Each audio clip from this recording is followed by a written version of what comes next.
Alpha calling, but alpha is not coming. অবাক হচ্ছেন? কি বলছি বলিউডে ফের ঝড় তুলতে আসা ইয়াশরাজ ফিল্মসের স্পাই ইউনিভার্সের নতুন অধ্যায় আলফার কথা।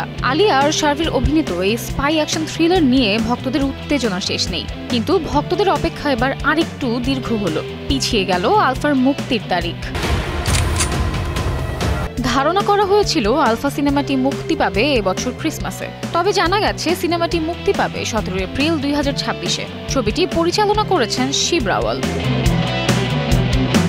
সিনেমায় শক্তিশালী গুপ্তচরের ভূমিকায় দেখা যাবে আলিয়া ভাট আর শারভারিকে। আরও থাকছেন ববি দেওল, অনিল কাপুরের মতো অভিনেতা। ওয়ার 2 এর পোস্ট ক্রেডিট সিনে দেখা যাবে ববি দেওলের চরিত্র। এবার মূল ভিলেন হিসেবে হাজির হবেন আলফাতে এই তারকা।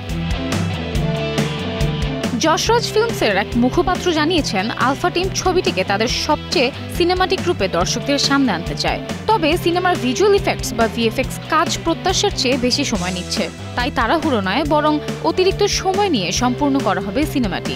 অপেক্ষাটাও তাই হলো নাতিদীর্ঘ। ध्यान से देखो तो हर शहर में एक जंगल है। Samiha Majumdar, star news.